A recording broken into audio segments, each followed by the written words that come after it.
자, 그 다음 어떻게 보면 가장 중요한 파트라고도 볼 수 있는데 컴플렉스 사이누소이드. 이제 저희가 사인 코사인을 배웠는데 컴플렉스는 또 뭐냐 한번 살펴보죠. 자, 컴플렉스 넘버에 대해서 한번 볼 필요가 있을 것 같은데 우리가 뭐 예를 들어서 뭐 숫자 2, 마이너스 3 이러면 우리가 실수죠. 그런데 이렇게도 표현을 뭐 예를 들어서 표현을 하죠. 이거는 복소수입니다. 복소수 영어 컴플렉스 넘버가 되는 것이고 그래서 뭐 이렇게 표현을 하는 거죠. 그러면 어떻게 보면 2와 3의 두 가지 정보가 있는 거고 그렇게 해서 뭐 예를 들어 두 가지 이런 복소수가 넘버 있을 때 하나의 숫자이긴 하지만 복소수일 경우에는 두 개의 리얼 넘버가 내재되어 있는 거죠. 우리가 이런 개념들은 벡터에도 있습니다. 벡터가 하나의 벡터 포인트지만 그 안에 엘리먼트가 두 개인 거죠.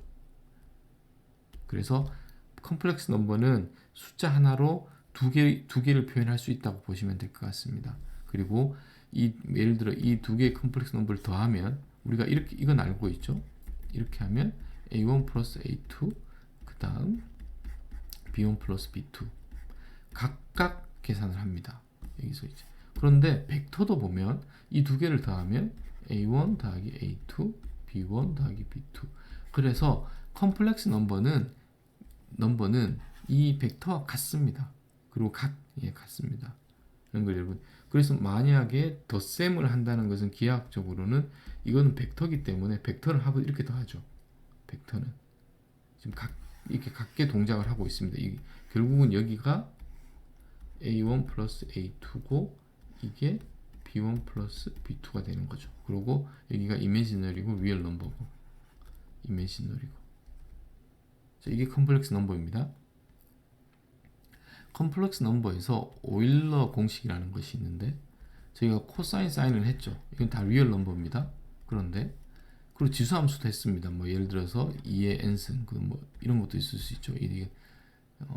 그런데 이렇게 표현을 하면 이건 뭐냐면 지금 여기에다가 2에다가 아니면 2에다가 어떤 복소수를 쓰겠다는 겁니다. 이건 좀 여러분들이 내추럴하진 않습니다. 근데 이것을 오일러 공식이라고 해서 이것은 코사인 세타에다가 사인 세타인데 여기 i가 있는 이 복소수입니다. 복소수 컴플렉스 넘버입니다. 그래서 만약에 이 그림에서처럼 원점에서 거리가 r만큼 떨어져 있고 세타만큼 있으면 r 코사인 세타고 r 사인 세타인 거죠. 이 점은 2의 i 세타의 r만큼과 같게 되는 것입니다. 거리 지금 보시면 이게 여기가 코사인 성분이고 여기가 사인 성분인데 거리가 r만큼 떨어져 있는 거죠. 자, 오일러 공식 여러분들이 처음 보시는 분이시면 한번 곱씹어 보시기 바라고. 그래서 복소수를 이렇게 실수 부분과 허수 부분으로 표현도 할 수 있지만 이렇게 오일러 공식을 사용해서 이렇게도 표현을 할 수가 있습니다. 그러면 이 앞부분은 크기가 되는 것이고 이 i가 있는 이 부분은 페이즈가 되어서 페이즈 뭐 앵글 또는 앵글이 되는 겁니다. 그래서 여러분들이 두 가지로 표현을 할 수가 있습니다. 복소수는 이런 식으로 크기와 페이즈로 표시를 할 수도 있고 아니면 a 플러스 bi로 각 실수부 허수부로도 표현을 할 수가 있고 여기서 관계는 있죠. a라는 것은 r 코사인 세타이고 b라는 것은 r 사인 세타이라는 관계성이 여기서 나온다라고 이해를 하시면 됩니다. 왜 오일러 공식이라는 것을 제가 여기서 소개해 드리느냐 복소수의 곱셈을 할 때 상당히 유용합니다. 그것을 한번 다음 슬라이드에서 살펴보도록 하겠습니다. 그래서 컴플렉스 넘버에서 여기는 주어졌고 곱셈을 할 때 예를 들어서 이걸 곱셈을 해보면 저희가 이렇게 합니다. 이것은 A1 플러스 BI 그 다음 A2 플러스 B2 B1i죠.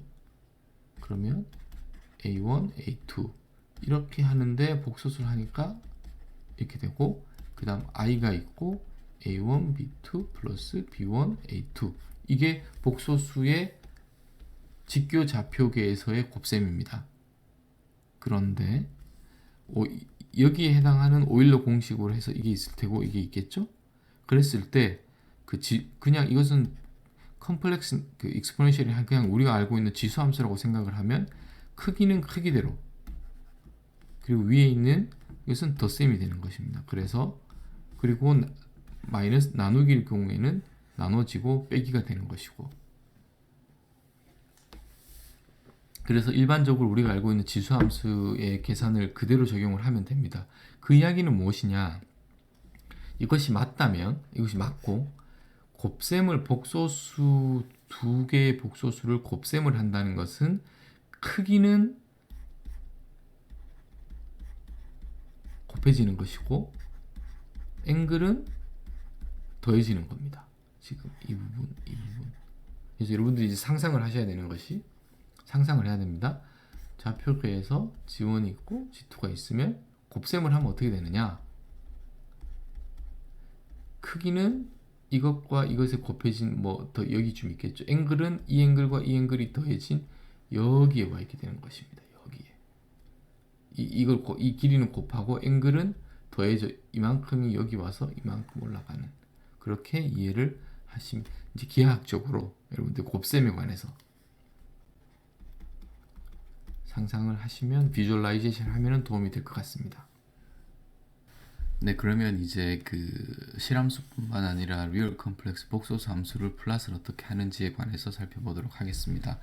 그 인덱스는 뭐 마이너스 2, 마이너스 1, 0, 1, 2 이렇게 가질 수 있지만 이 정수 값을 가져야 되지만 이 값은 컴플렉스 값을 가질 수가 있습니다. 그 값 자체는 그렇기 때문에 제가 컴플렉스일 경우에는 하나인 것처럼 보이지만 실제로는 두 개의 엘리먼트가 있기 때문에 이렇게 실수 부분과 허수 부분으로 표현을 할 수가 있겠죠. 이것을 rectangular form이라고 하고 또 다른 방식은 오일러 공식에 의해서 exponential로 표현을 할 수가 있습니다. 그래서 이것을 크기 부분과 페이즈 부분으로 구별해서 표현을 할 수 있고 이것을 폴라 폼이라고 합니다. 그래서 예를 들어서 이러한 경우에 이제 오메가가 앵귤러 프리퀀시라고 생각하셔도 좋고 인덱스마다 얼마나 많은 양만큼 회전하는지를 그래서 보면 실수 부부가 이제 이거는 코사인 오메가 n이고 여기는 사인 오메가 n이고 0은 여기서부터입니다. 여기서부터 그래서 여러분들이 생각하는 코사인은 이렇게 되는 거고 사인이니까 맞는 거죠. 이건 rectangular 폼으로 그린 것이고 폴라 폼으로 본다면 여러분들은 여기에는 익숙하시 아니실 수 있는데 이제 앞으로는 폴라 폼에 대해서도 더 많은 연습을 하셔서 익숙해지셨으면 좋겠습니다. 그래서 이에 j 오메가 n이라는 것은 크기는 1입니다. 그래서 크기는 항상 1이에요. 지금 이것을 그리고 나서 앵글은 이게 세타니까 계속 n에 따라서 선형적으로 증가한다는 것을 알 수가 있습니다. 그래서 페이즈가 되는 것이고 그리고 여기서 페이즈가 있고 이걸 앵글이라고 표현을 하면 앵글은 일반적으로 0에서 2파이 사이를 표현을 합니다. 그래서 예를 들어서 이 값이 3파이면 페이즈는 3파이지만 실제로 이거는 파이와 같은 거죠. 2파이는 주기성을 가지니까. 그래서 여러분들이 뭐 크게 중요하진 않지만 이렇게 페이즈는 있는 그대로 앵글은 그래서 앵글을 하면 뭐 제가 엄밀하지 않지만 이런 식으로 톱니바퀴처럼 될 겁니다 아마. 그래서 이것에 대한 그 기하학적인 의미를 여러분들과 함께 살펴볼 필요가 있을 것 같은데 제가 생각하기에는 복소수에서 가장 중요한 파트인 것 같습니다. 가장 중요한 파트. 이것을 수식이 아니라 기하학적으로 그래서 여기는 크기가 1이라고 했고 이것이 앵글이라고 했습니다. 그 이야기는 그 유닛 서클 단위원상에 있는 임의의 점인데 앵글은 세타만큼 그 앵글이라는 것은 항상 x축가의 앵글을 말합니다. 그래서 그림으로 그리면 이런 복소 평면에 반지름이 1인 단위원상에 세타가 1인 거에 여기에 있는 거죠.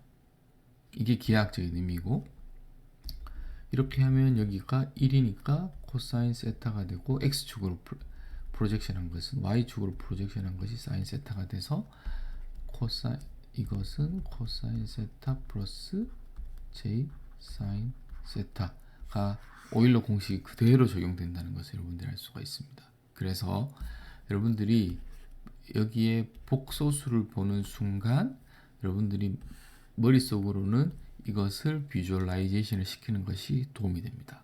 자, 그러면 세타가 여기는 그냥 특정 컨스턴트한 세타 앵글일 테고 이것을 오메가 t라고 하면 시간에 따라서 지금 여기는 제가 컨티뉴어스한 예를 들겠습니다. 뭐 오메가 n이라고 해도 상관없습니다.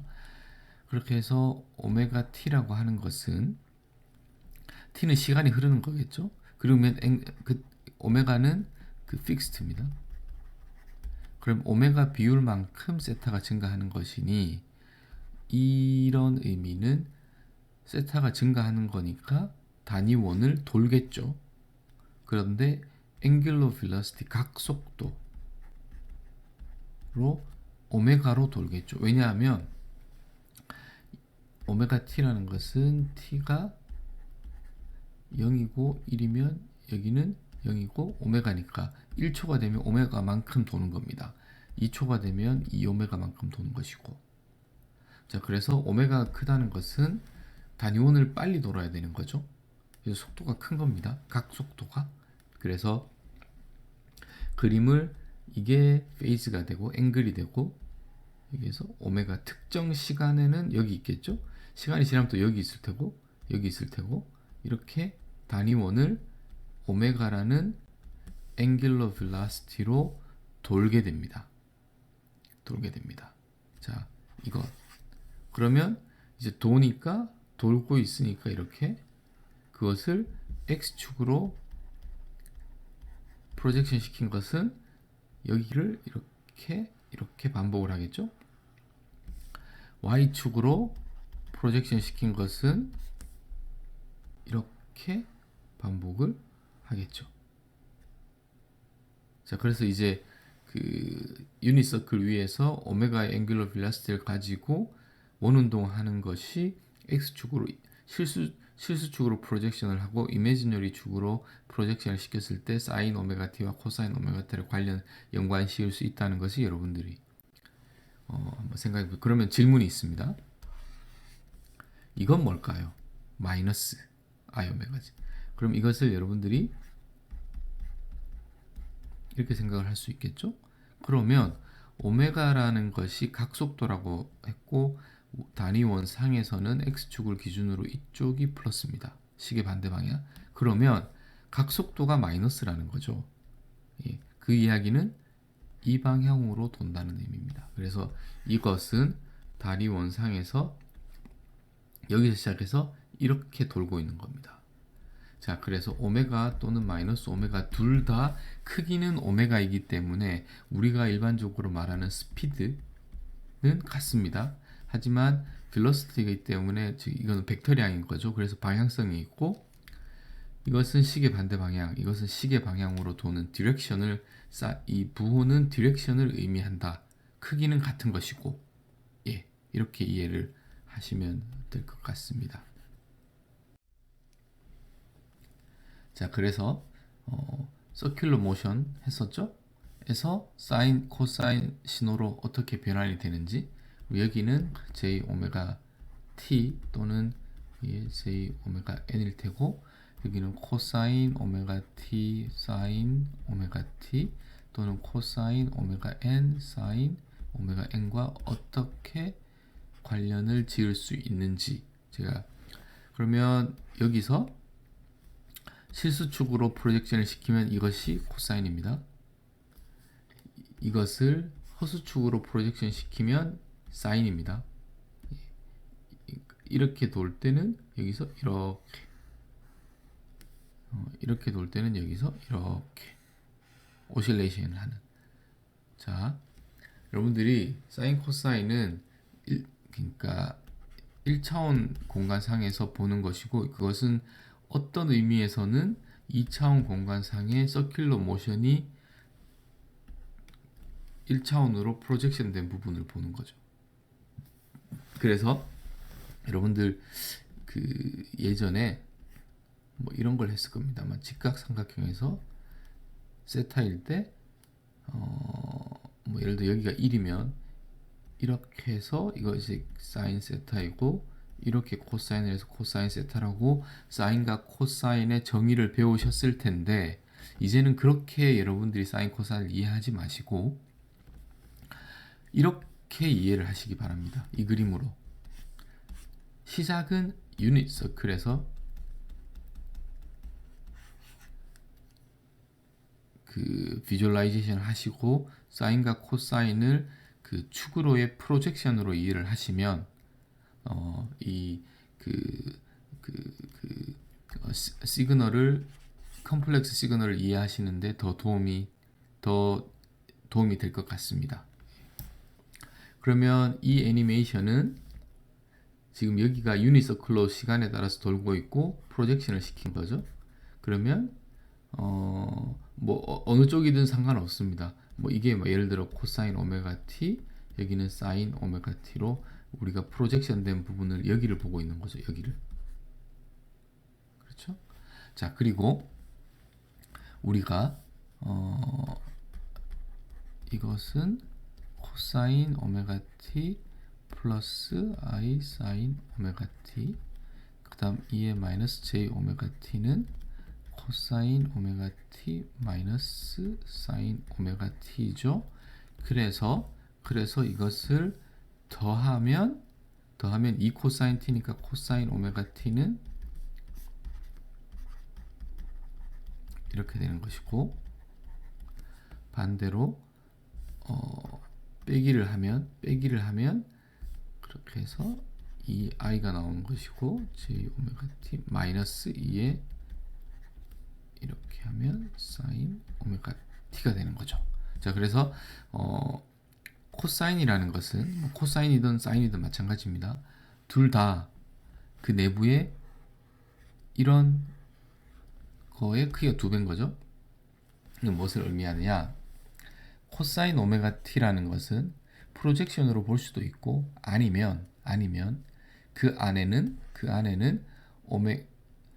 이렇게 도는 실제 복소수와 이렇게 도는 복소수, 하지만 그 복소수의 그 앵글러 빌라스티의 크기는 같습니다. 방향은 정확하게 반대를 해서 이렇게 하면 크기가 2배 더하니까 나눠서 이제 코사인 오메가 t인 거죠. 그래서 코사인 오메가 t에는 하나가 아니라 단위원을 유니서클을 오메가라는 앵글러 빌라스티로 플러스 마이너스로 2개가 있다는 것. 2개가. 그것을 이렇게 이해를 하실 수. 사인도 마찬가지죠. 사인도 마찬가지로 2개가 있습니다. 이것을 기하학적으로 표현을 하면, 제가 이걸 지워서 지우겠습니다. 지금 이 부분을 기하학적으로 표현을 한 건데, 지금 파란색이 블루가 2의 j 오메가 t고 레드가 2의 마이너스 j 오메가 t입니다. 그 두 개의, 자, 그래서 그럼 단위원으로 그려보면, 예를 들면 이만큼이 오메가 t가 있으면 이가 마이너스 오메가 t겠죠. 200타와 200타를 두 개를 더하면 이렇게 되겠죠. 여기인데 나누기 2를 하니까 정확하게 여기로 와서 이게 코사인 오메가 t가 되는 것입니다.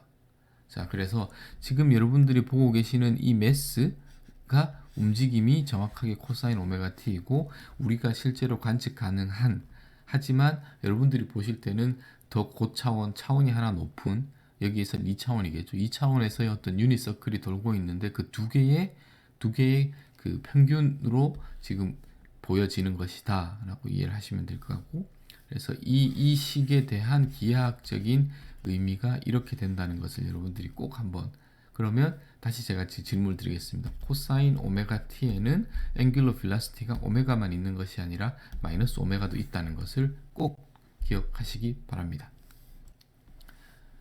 자, 이제 디스크리트한 부분으로 제가 설명을 할 때 디스크리트에서 시작을 했다가 또 오메가 t로 해서 컨티뉴어스로 왔다가, 이제는 디스크리트한 시그널만, 디스크리트한 사이누소이달만 다루도록 하겠습니다. 그러면 2의 j 오메가 n 플러스 뭐 세타가 돼도 좋고 뭐 p나 또 파이라고 표현하겠습니다. 이 경우에는 우리가 복소수인 거죠. 그래서 그 뭐 이렇게 표현을 해도 좋고 뭐 코사인 아니면 이렇게 나눠도 표현을 뭐 상관없습니다. 뭐 이거는 결국 이 값에 따라서 뭐 사인 오메가 제로 n 플러스 뭐 또 다른 뭐 예를 들면 세타의 뭐 b 해도 마찬가지니까. 자, 그리고 이제는 디스크리트하기 때문에 n이 그 정수만 가집니다. 음수는 가질 수 있고, 그랬을 때 오메가 낫을 이제는 뭐 아무 숫자나 하는 것이 아니라 2파이를 n 등분한 거에 정수 배로만 저희가 고정을 시키겠습니다. 고정을. 이야기는 뭐냐? 제가 단위원으로 생각하라고 했죠. 그럼 단위원의 라디안으로는 2파입니다. 그것을 n 등분 했습니다. 예를 들어서 8등분을 하면 8등분을 8 여기가 되겠죠. 이게 오메가 낫이 됩니다. 요 부분이 되는 것입니다. 그리고 k가 만약 1이면 여기가 되는 것이고 k가 2면 오메가 낫은 여기가 되는 거죠. 오메가 낫은 여기 k니까. 그래서 여기까지 왔고, 그래서 오메가를 앵귤러 벨로시티를 디스크리트 할 때는 이렇게 디스크리트하게 표현을 했습니다. 그래서 n도 디스크리트 하지만 오메가도 디스크리트하게 일단 생각을 하겠습니다. 자, 그래서 이 신호를 한번 시각화를 한번 해보도록 해요. 여러분들이 이 사이누소이달 시그널을 이해를 하는데 시각화를 하는 것이 가장 좋은 방법입니다. 그래서 이러한 복소수의 함수가 있고 오메가가 예를 들어서 뭐 어떤 수도 있을 수 있지만 이런 경우를만 한번 따져보겠습니다. 이 이야기는 뭐냐? 오메가 2파이의 단위원상의 n등분을 한 거에 k배인 거죠. k배. 그래서 일단은 k를 1로 하고 n을 8로 한다는 것은 n을 단위원에 이렇게 해서 k가 1이니까 오메가가 여기가 있는 거죠. 그리고 나서 이거에 j 오메가가 지금 이걸로 하면 g1인 거고, 우리가 아는 xn이라는 것은 2의 j 오메가 n이니까 이것은 g1의 n승인 거죠. 예. 그렇게 해서 이것을 이게 g1인 거고 2승을 그러니까 제곱을 하면 크기는 1이니까 그대로고 각은 2배니까 여기 오겠죠. 3배 하면 여기 이렇게 해서 결국은 다시 n이 7이 되면 여기 올 테고 8이 되면 다시 원래대로 돌아오겠죠. 그것을 플롯한 게 이겁니다. 컴플렉스 플레인에서 이미지너리 실수 파트를 k를 n을 0부터 7까지를 다 하면 이렇게 단위원이 되겠죠. 단위원에서의 8개의 균이란 45도 간격인 거죠. 이렇게 나누어지는 것을 알 수가 있습니다. 이 경우에는 그래서 오메가가 2파이 이렇게 되고 k가 1인 거죠. k가 1. 아시겠죠? 그래서 기본적으로 가장 스타팅은 이겁니다. 지원이 됐죠? 그러면 k 값을 한번 바꿔보도록 하죠. 이게 어떻게 되는지. 자, 그래서 이번에는 디스크리트한 시그널들을 비주얼라이제이션을 한번 여러분들이 잘 시각화하고 이해를 돕기 위해서 그러면 제가 의 j 오메가 n에서 오메가가 2파이 n의 k인 경우를 말씀을 드렸습니다. 그래서 이 경우에 보면 n이 8이고 k가 3인 거죠. 그럼 우리가 생각할 수 있는 게 여기서 보면 단위원에서 8등분을 하고 k가 3이니까 하나 둘 셋 해서 이거가 기본적인 벡터가 되겠습니다. 그리고 나서 n이 커지면서 이것은 이 j 오메가 n이라는 것은 n승이랑 같은 것이니까 n승을 함으로써 어떻게 변화되는지 한번 살펴보죠. 먼저 n이 0이면 0이니까 여기 있겠죠. 여기. 그 다음 n이 1이 되면 제가 설명을 드렸죠. 이렇게 세 칸에서 하나, 둘, 세 개 있는 여기 오겠죠. 이게 기본 유닛이라고 보시면 되고, n이 2가 되면 여기에서 또 세 칸씩 와서 여기 와 있겠죠. 그래서 지금 여기, 여기, 여기로 왔습니다. 이렇게, 이렇게. 다음은 다시 세 칸이니까 여기로 오겠죠. n이 3인 경우에는 여기 왔습니다. n이 4인 경우에는 또 이렇게, 5인 경우에는 또 이렇게, 6이면 이렇게, 7이면 여기서 다시 이렇게. 자, 이제 8이 되면 이것은 j 오메가 0과 같은 거죠. 그래서 다시 원래대로 돌아가게 됩니다. 자, 그래서 제가 K가 3인 경우만 예를 들었습니다. K가 만약에 1이면 기본적인 유닛이 여기가 되겠죠. 한 칸이니까. 그러면 그 j 오메가 n이라는 것은 여기, 그 다음에 여기 이렇게 점핑을 할 거고, 다시 원래 돌아오겠죠. 2면 이게 기본 유닛이니까 이렇게 90도씩 돌 겁니다, 아마.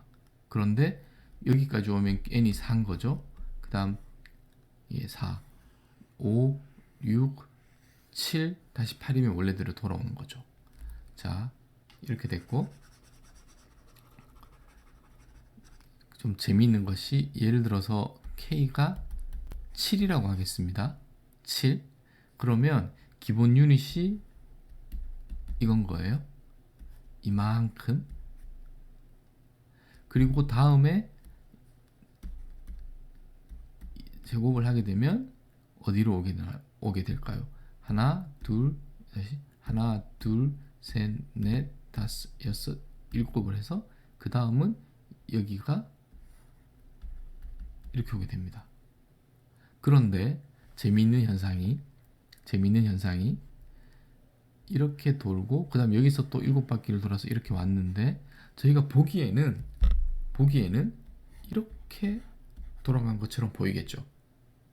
돌아간 것처럼. 그 이야기는 이게 어차피 K가 8이니까 K는 마이너스 1과 같습니다. 모듈러로. 그러면 2의 J 마이너스 오메가 N과 같은 거죠. 그게 지금 시각화돼서 이렇게 보이는 겁니다.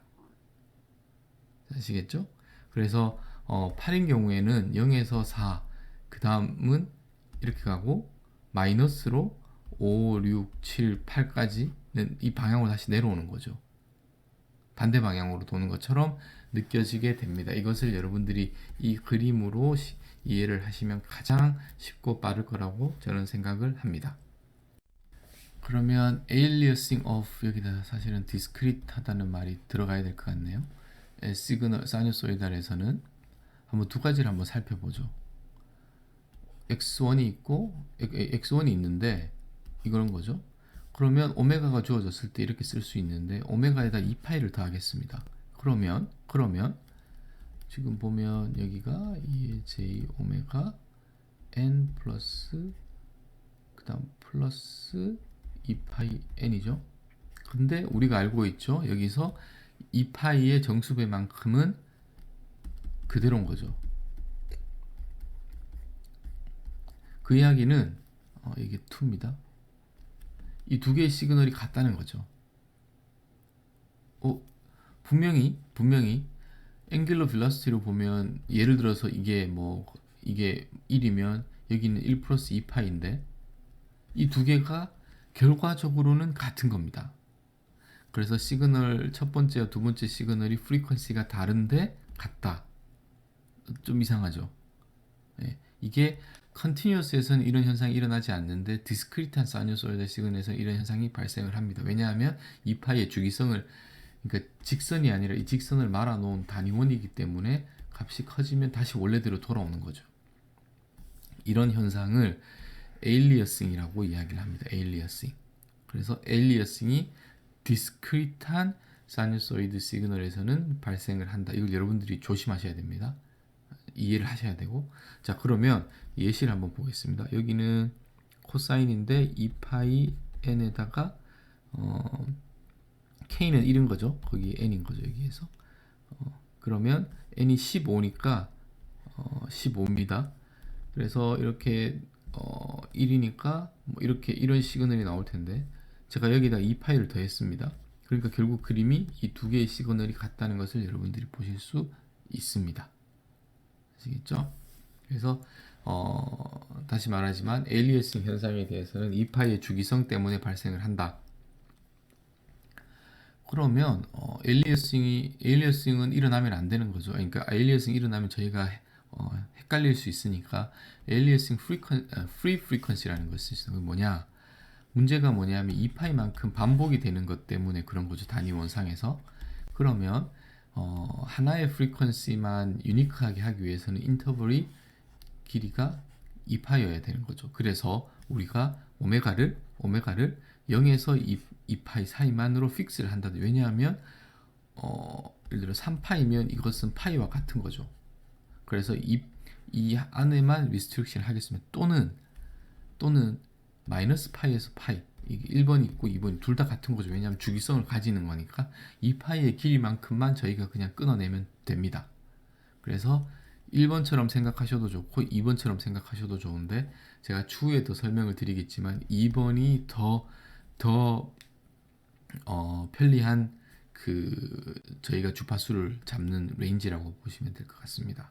제가 추후에 왜 2번이 제 개인적으로 더 좋은 레인지인지를 설명을 드리게 하겠습니다. 자, 그래서 이 에일리어싱 프리퀀시를 살펴보기 위해서 2파이 n k n인데 여기도 역시 k가 1이죠. 그러면 2파이니까 근데 캐피탈 n이 8이니까 지금 여기입니다. 오메가. 그리고 이렇게 코사인을 했습니다. 그러면 코사인 파이니까 k가 1이 아니네요. 이 경우에는 이렇게 했을 때 여기에 지금 코사인 파이니까 2파이에 n 캐피탈 n이 8이고 k가 4인 거죠. k가 지금 4로 세팅이 되어 있습니다. 그래서 이렇게 되면 코사인 파이라는 것은 여기에 있는 거고, n이 0이면 1, 그 다음 마이너스 1 이렇게 되는 거죠. 이걸 그림으로 그리면 여기서 보겠습니다. 그러면 여기죠.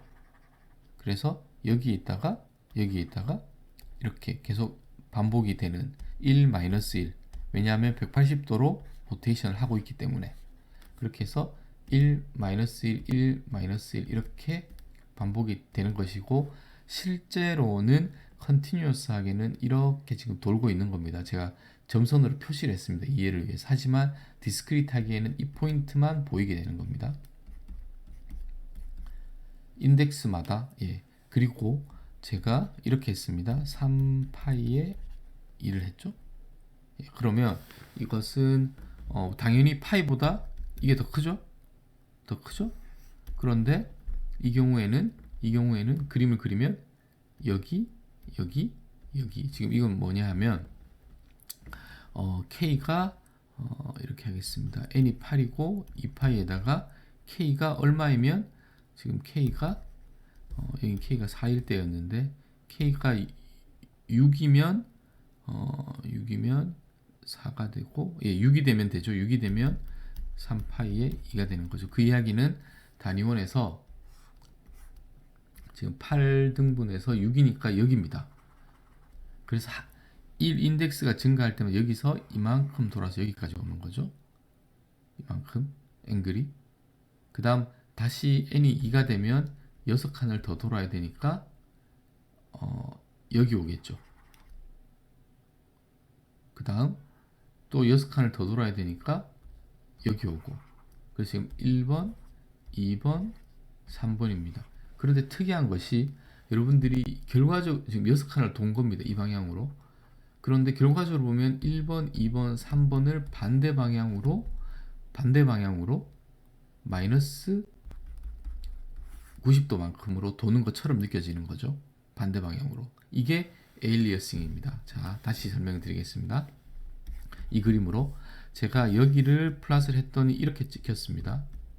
그리고 실제로는 이렇게 회전을 한 거죠. 그래서 보면 이 점선을 보면 지금 점선으로 보면 여기가 더 빠르게 돌아가고 있습니다. 하지만 저희는 점선을 보는 게 아니라 이 솔리드한 닷만 볼 거기 때문에 저희가 느끼는 그 빨간 선은 이렇게 느껴질 겁니다. 아마 이렇게. 이것은 이 파이보다 실질적으로는 이렇게 되는 것이고, 파이보다 더 늦게 움직이는 것처럼 보여지죠. 더 늦게 보이는 것처럼. 자, 그래서 저희가 뭐 이렇게 해서 에일리어싱이 일어나지 않게 하기 위해서는 프리퀀시 영역대를 고정을 해야 되고, 어떻게 에일리어싱이 일어나는지에 대한 기본적인 원리에 대해서 제가 여기 이 예제에서 설명을 드렸습니다. 그러면 이제 여러분들이 좀 헷갈릴 수 있는 게, 과연 디스크리트한 시그널에서 디스크리트한 사이누소이달에서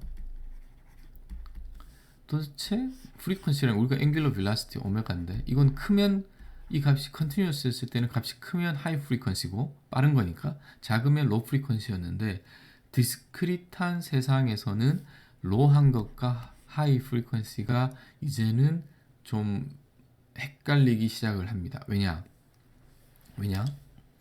오메가가 어차피 지금 오메가는 0에서 뭐 이렇게 하겠습니다. 뭐 2파이나 또는 이렇게만 표현을 한다고 했죠.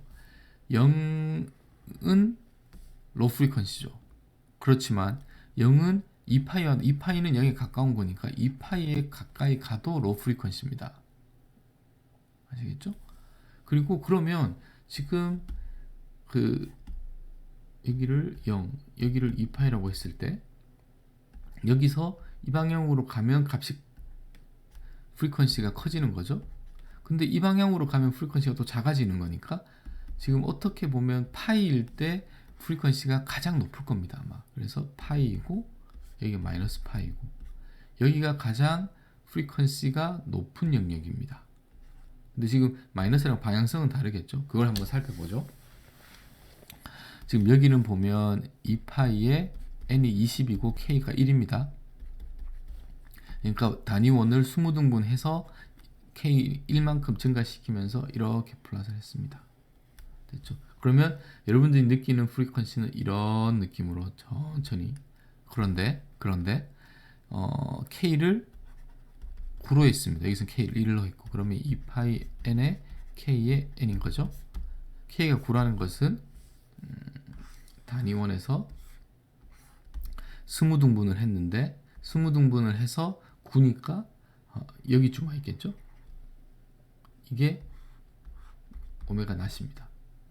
그러면 지금 보시면 여기 있다 값이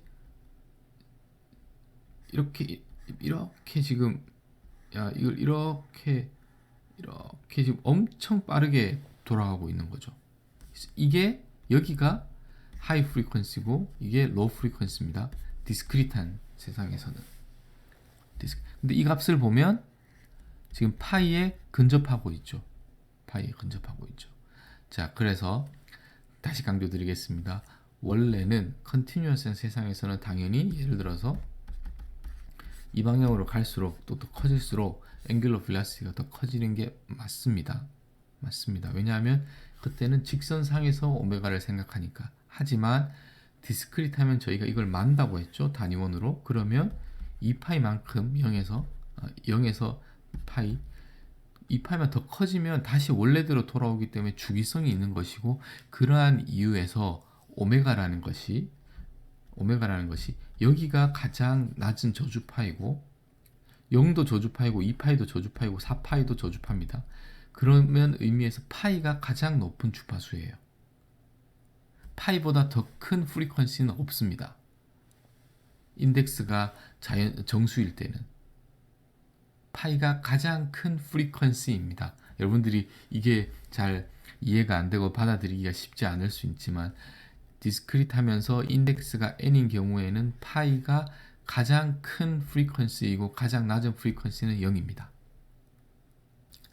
자, 그래서 질문이 역시나 in discrete에서 어느 게 더 고주파일까요? 어느 게? 그러면 일단은 이제 정답은 알죠? 파이가 더 높은 거고 이건 낮은 거다. 그러면 실제로 한번 플롯을 해보죠. 플롯을. n은 8로 했습니다. n은 8로. 그러면 여기는 코사인 파이 n이니까 의미는 뭐냐 하면 코사인 1 마이너스 1 1 마이너스 1 이렇게 값이 변합니다. 1 마이너스 1 1 마이너스 이렇게 계속 스위칭이 되는 거죠. 그리고 이것은 1 0 마이너스 1 0 1 이렇게. 그래서 이게 가장 빠른 프리퀀시입니다. 여기는 이렇게 바뀌죠. 지금 느낌이 이렇게. 자, 그래서 이게 더 고주파다. 숫자는 이게 더 크지만 이것을 여러분들이 한번 다시 예시로 살펴보았습니다. 자, 그래서 이제 좀 제너럴하게 프리퀀시를, 그래서 제가 단위원을 이등분을 하고 지금 오메가를 0부터 파이까지 키웠습니다. 그러면 좀 보시면 여러분들 그냥 그림으로 보시면 고주파인 게 이해가 보이시나요? 이것은 프리퀀시가 0인 거고 변화가 없으니까 이런 느낌, 그리고 이런 느낌, 그리고 가장 빠르게 변하는 가장 하이 프리퀀시가 되는 거죠. 자, 그런데 이제 제가 0부터 파이까지 했으니까 이제는 파이에서 다시 2파이로 돌아가야겠죠? 파이에서. 그래서 보면 파이에서 2파이까지 이렇게 돌아가겠습니다. 그러면 원래는 숫자가 더 크니까 이게 더 고주파이지만 컨티뉴어스 디스크리트하기 때문에 지금 보시면 그림이 이거 똑같습니다. 지금 이쪽이 양쪽이 똑같습니다. 네. 그래서 눈으로 확인하실 수가 있죠. 여기가 더 고주파고 이게 저주파이고, 지금 제가 코사인을 했기 때문에 코사인이라는 것은 지금 다시 엄밀하게 이야기를 하면 여기는 이렇게 도는 거고 여기는 그 반대 방향으로 지금 이걸 이렇게 설명을 하면 지금 예를 들어서 0에서 파이까지 가고 파이에서 2파이로 갈 때는 여기서 앵글이 이렇게 예를 들어 이것이 오메가 나시면 이것과 같은 거죠. 마이너스. 그래서 반대 방향으로 돌고 있는데 코사인이기 때문에 지금 이 두 개가 같게 보이는 겁니다. 코사인이기 때문에. 그래서 여러분들이 그러면 여기다가 여러분들이 한번 코사인 대신에 사인을 해보면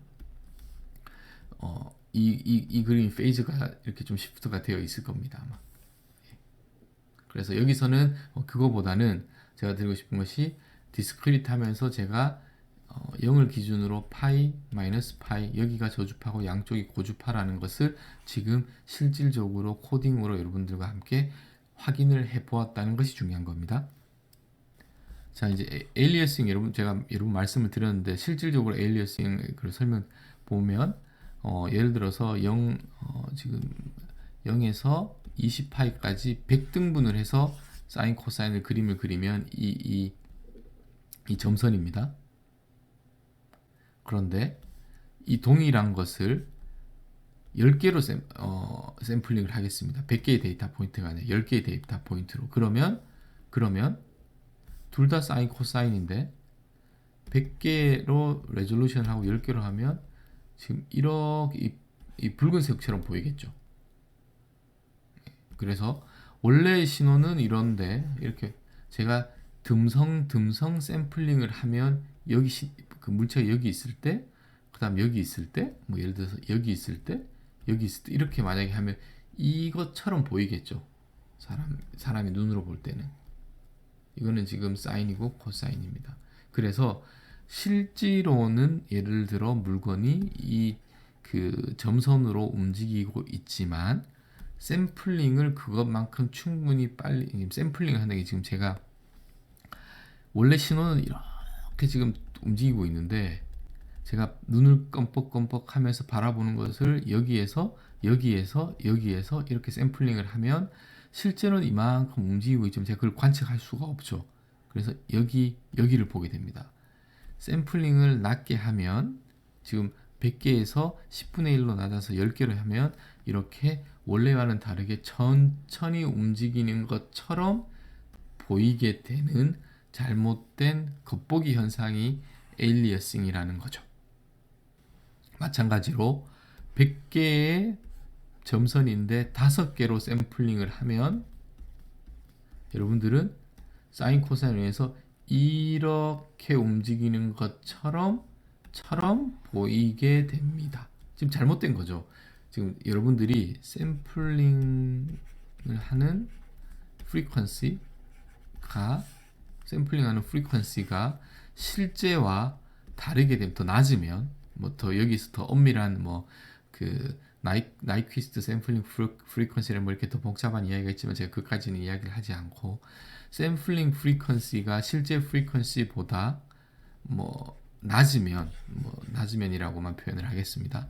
낮으면 이렇게 실제와는 다르게 우리가 잘못 관측해서 겉보기 등급으로 관측할 그러니까 이건 오류인 거죠. 오류. 실제와 다르게 저희가 이해를 할 수가 있다는 거죠. 그래서 측정을 할 때 샘플링 프리퀀시가 중요합니다. 원래 실제 그 오브젝트나 그 현상을 발견한 것의 프리퀀시와 비교를 해서 그래서 샘플링 프리퀀시를 잘못 설정을 하면 에일리어싱 현상이 발생할 수 있고 에일리어싱 현상이 발생을 하면 우리가 실제 운동과는 다르게 관측을 할 수도 있다는 것을 항상 조심하시기 바랍니다. 이것은 실제 그 물체는 컨티뉴어스 세상에 살고 있지만 저희가 그것을 처리하기 위해서 디스크리트화하는 과정에서 발생하는 인포메이션 로스라고 보시면 되죠. 네, 그래서 여기는 제가 데모를 보여드릴 텐데 한번 에일리어싱 현상이 우리 평소에서 어떻게 관찰되는지를 한번 보시겠습니다. 그래서 자동차가 지금 굴러가면 바퀴 부분을 보시면 굴러가고 있음에도 불구하고 정지해 있거나 천천히 가거나 어떤 경우에는 뒤로 돌아가는 것처럼 보이는 현상들이 이것이 이제 에일리어싱 현상인데 실제로 돌아가고 있고 제가 사람 눈의 샘플링 레이시라든지 또는 카메라의 샘플링 레이스에 따라서 이렇게 원래의 주파수가 그대로 보이지 않고 저주파로 다운이 되어서 보이는 이런 아니면 실제와 다르게 보이는 이러한 현상들은 여러분들이 이제 보시면 이것은 에일리어싱에 의해서 이렇게 관측되는 것이다 라고 생각하시면 될 것 같습니다.